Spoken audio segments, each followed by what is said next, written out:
Hello all, and welcome to the Round 5 recap of the BUSR Winter Championship, taking our drivers around the world in ACC, iRacing, F123 and Dirt Rally 2.0. This week, ACC takes our drivers to Misano for a sprint weekend. Qualifying would start off with a collision between Jonan Turner and Jay Kirkham, resulting in Turner getting a 5-second time penalty before the race even began. At the front, however, it was no surprise to see Angus Fender took pole, Anna Foster took P2 and Ben Gilroy took P3. The sprint start would see contact throughout the first corner, leaving Cav Budd facing the wrong way and Kieran Nelmans with a 15-second time penalty. Later that lap, Astrakhansev and James White would come together, sending White off the track and forcing a corner cut, resulting in a disqualification. More incidents took place throughout the race, but at the front remained unchanged. Angus Fender taking a sprint race win, with Anna Foster and Belle Gilroy not far behind.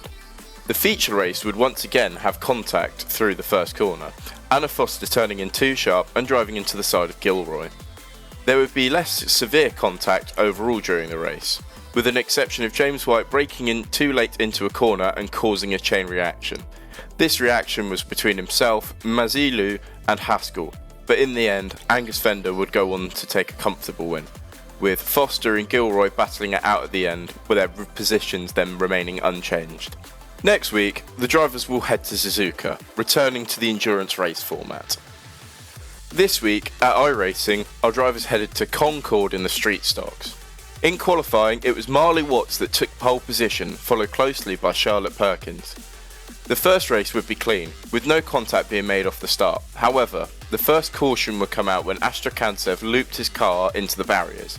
After more clean racing from the drivers, Marley Watts would take a comfortable race win, with Coke and Charlotte battling it out to the very end, where Coke took P2. The feature race wouldn't start as clean, when contact through the first corner resulted in Adam Benjamin facing the wrong way. Astrakhansev's day wouldn't improve, looping his car multiple times and blowing his engine up for the second time in the weekend while waiting in the pits. At the front, however, it was usual business for Marley Watts, as he took another race win, this time with Perkins in P2 and Haskell in P3. Next week, the drivers will head to Lime Rock, back in the FF 1600s. This week, F1 headed to the Netherlands to drive at the dunes of Zandvoort. Qualifying would be tricky for the drivers, as finding a gap in this tight, narrow circuit would be crucial for setting a good lap.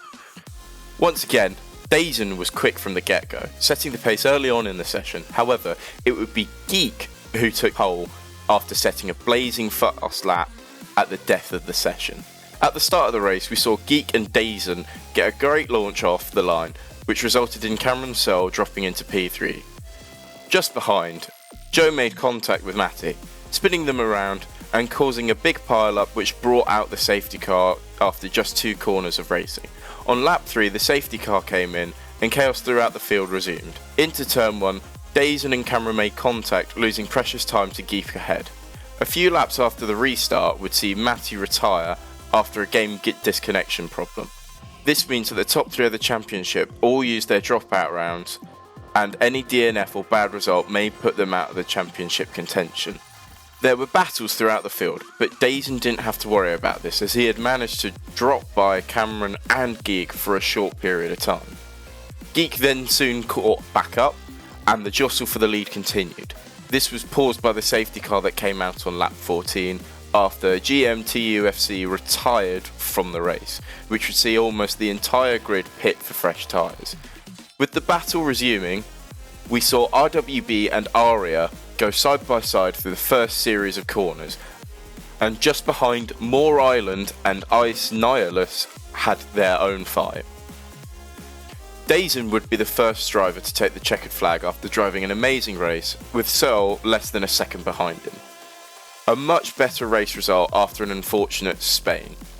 The final podium place was taken by Geek, who were at great pace but struggled towards the end of the race. Closely behind Joe and RWB had a photo finish, with RWB winning by just 2 milliseconds after a great drive. Next week, BUSR will be donning their sunglasses, putting on a bit of Will Smith as they travel far to go off to Miami. For Dirt Rally 2.0, this week's rally took us up El Condor as we said a sad farewell to the Andes of Argentina.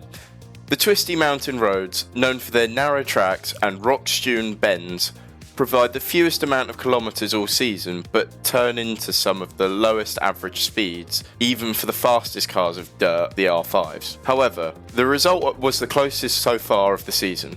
Less than a second separated the top two. The top four separated by 40 seconds, and it was a nip and tuck throughout, with Doomskull going for the 5th maximum haul of points on the bounce, and Matti Mumu trying to become the first BUSR competitor since Jack Noller to win an event in dirt after coming over from another sim. But in the end, it was Doomskull who took the win. The fastest out of the blocks, Doomskull took 4 stage wins over Matti's 2. However, Matti won where it counted, the rally-ending power stage.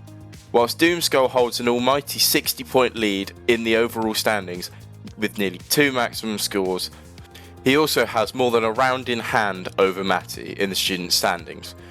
With only the best 7 scores counting towards an overall title, Doomskull could become the first BUSR Rally champion to be crowned with more than 2 rounds remaining. In the alumni class, Penelope Dobbins was unable to pick up her 4th clean sweep in 5 events.